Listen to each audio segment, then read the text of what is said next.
العدس ايه ده؟ كشري ابو طارق بيعمل عدس. ايه ده؟ علبة حماده وحشه قوي. لا خطير. اوبا بصوا بقى يا جماعه، احنا جبنا بقى دلوقتي محشي محشي ايه ده؟ كشري. احنا جبنا بقى دلوقتي يا جماعه كشري من ورز بلبن. ورز بلبن. دايما تقطع كلامي.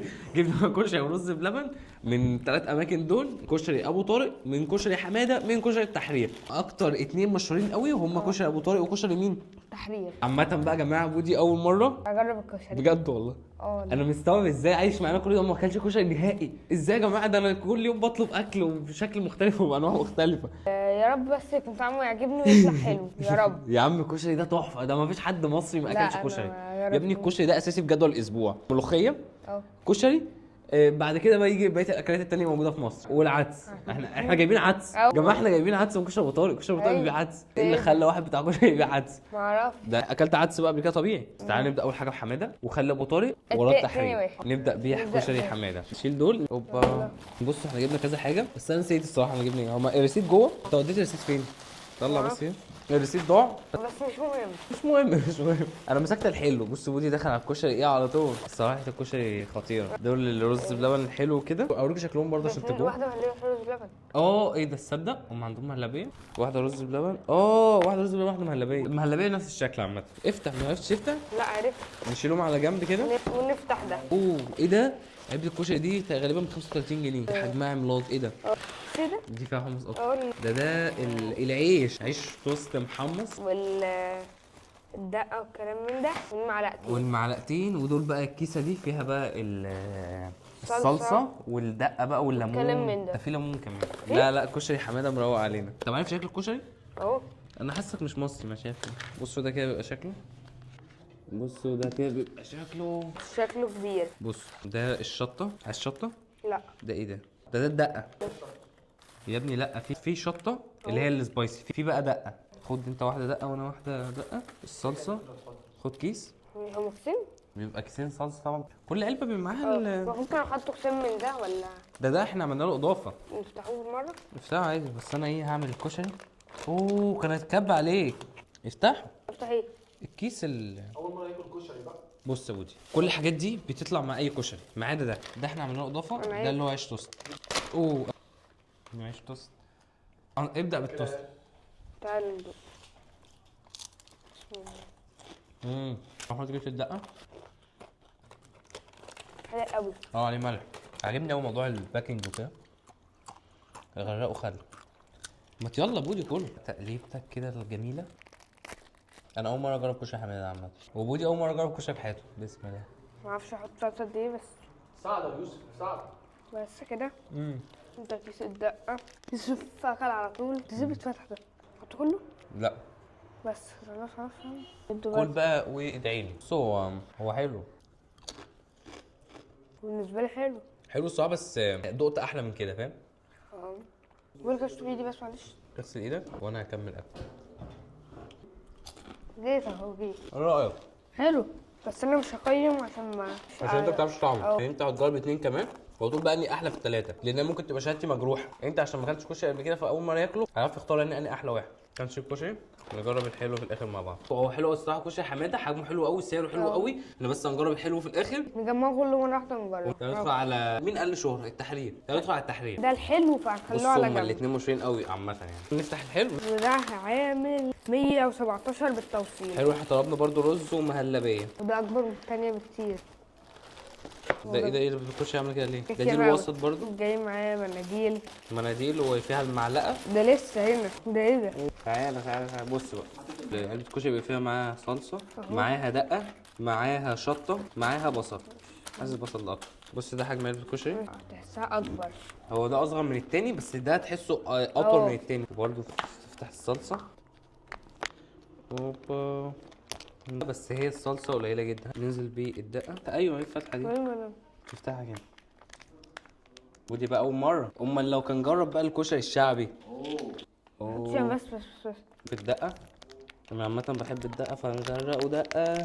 ما تكترش دقه بقى. الكيس بيتفتح معاناه.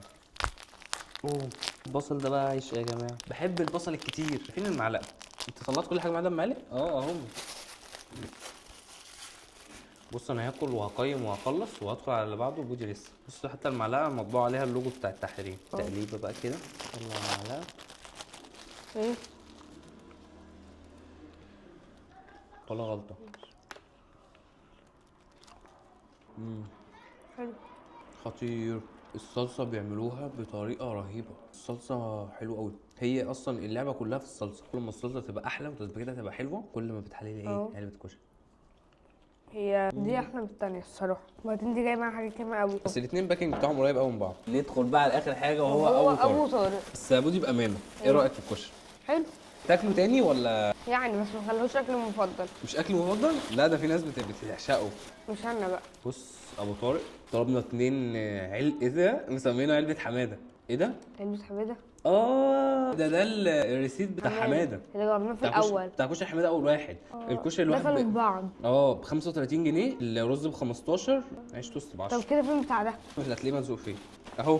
علبتين وسط ب 70. شوربه عدس ب 30. خبز محمص 15. مهلبيه 25. كريم كراميل 40. توتال كله 210. انا بستلم الحلو وبودي بيستلم الكشري. دي شوربة عدس؟ لا ده دي الكريم كراميل. هات.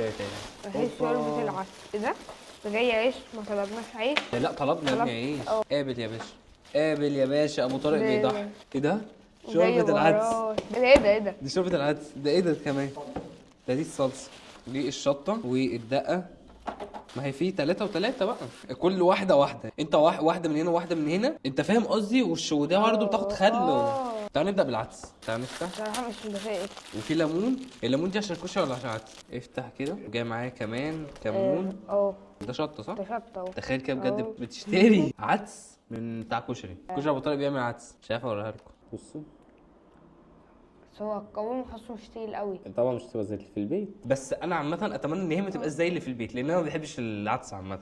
وانا انت هتبقى بتاكله. انا عمري ما اكلت عدس في البيت بجد. مش مفضل يعني. رز ومكرونة وعدس. يلا. ومعرفش. دوق.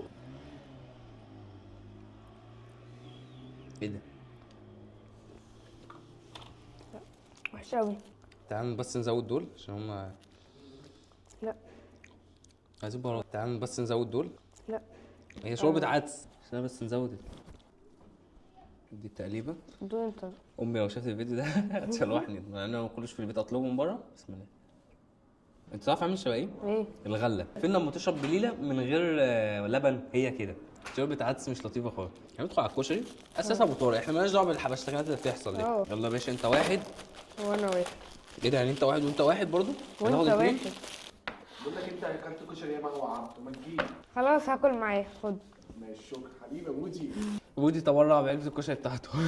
بقى الصلصه والحاجه بقى حطها لي بقى عشان اكلها. خد الصلصه دي مني. نفتح الصلصه. عاجبني قوي موضوع الصلصه ده ان هو جاي كده. ابو طارق الصراحه اعلى واحد في الباكينج كشكل. الصلصه تقيله. نحط دقه. انا بحب الدقه. قلب. حط الليمونه اساس ابو طارق. لا ابو طارق بقى ايه الليمون. اه عصره الليمون. البذر اللي نازل هو ده. بذرة. نفتح ده. انا ابو طارق يا جماعه بجد ما جربتش كشري ابو طارق غير مره واحده بس. هو بس انا حاسس ان حجمه صغير قوي وحاسس ان الصلصه قليله قوي. بسم الله. اوكي معايا. انت يمكن عشان شعبان. بص هو الليمون كده كده غير طعمه. كان لامس قوي. هو بالنسبه له ما عجبنيش قوي. هو جامد. موضوع المزازه كمان مخليه حلو قوي. بس برضه ده ليه مزاجه. الموضوع كشري ابو طارق ليه مزاج. كشري التحرير ليه مزاج تاني. كل واحد ليه مزاج. تعالى ندخل على حلو. اول حاجه بحماده. بص هو كشري حماده كاتب ان هو كشري وحلواني. دي فيه طيب. رز بلبن وفيه مهلبيه. ده انت رز بلبن. الاتنين واحد خلي بالك. لا دي مهلبيه.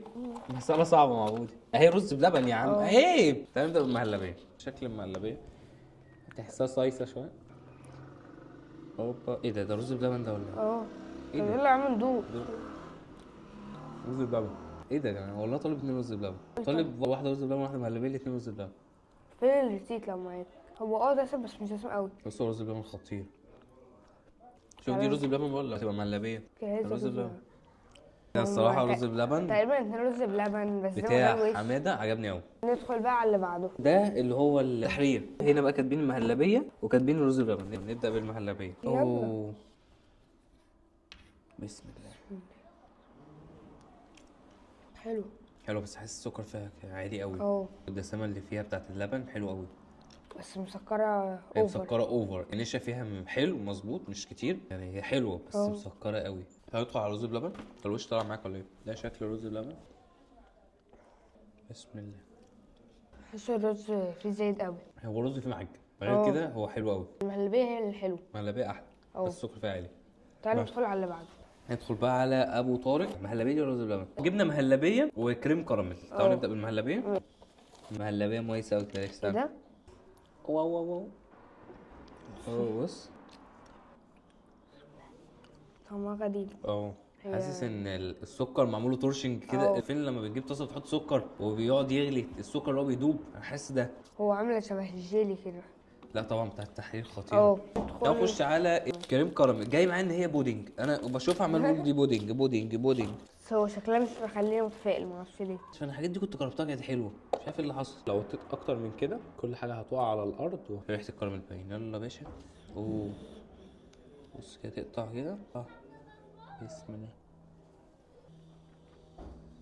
لا مش عاجبني خالص. وحشه جدا. خلي ابو طارق في الكشري بس. ايوه مسكره قوي. احنا ما جربناش الرز بلبن بتاعه، ممكن الرز اللبن بتاعه احلى من الاثنين اللي فاتوا، معرفش بس عامه الاثنين دول ما جربهمش تاني. وبس كده يا جماعه، دي كانت مقارنه بسيطه كده. وكمان بالمناسبه كان بودي اول مره يجرب فيها الكشري في حياته. بس هو طعمه يعني كان نص نص. ايه رايك في تجربه الكشري عامه؟ يعني حلو. طب انت شايف كونسيبت الكشري ناجح وهيتطور اكتر من كده؟ هم بيتطوروا في الموضوع بان هم يضيفوا رز بلبن، الكلام ده كله دي تطورات ان هم مالهاش علاقه بالكشري. ما هو دي تطورات في الكشري عامه. الكشري حاجات لسه ثابته، بس التطورات اللي بتحصل ان هي حاجات بتزيد. انت توقعاتك ايه اللي هيزيد تاني؟ كفايه العدس. كفايه صح. الملوخية ملوخيه صح. ده في عدس زاد. بعد كده هتلاقي المطاعم كلها عملتها، في محلات الكشري كلها هتلاقي عملت العدس ده. ده تطور. هو كده هيعملوا ملوخيه هيعملوا ملوخيه سبانخ، هيعملوا الشوربه دي. اي حاجه شوربه هيعملوها. شويه هيعملوا لك شوربه كوارع. بس دي من غير كوارع عشان هي شوربه. ايوه هتبقى شوربه بس. وبس كده يا جماعه، دي كانت مقارنه بسيطه كده. كان معاكم بقى جو ناصر بودي. سلام.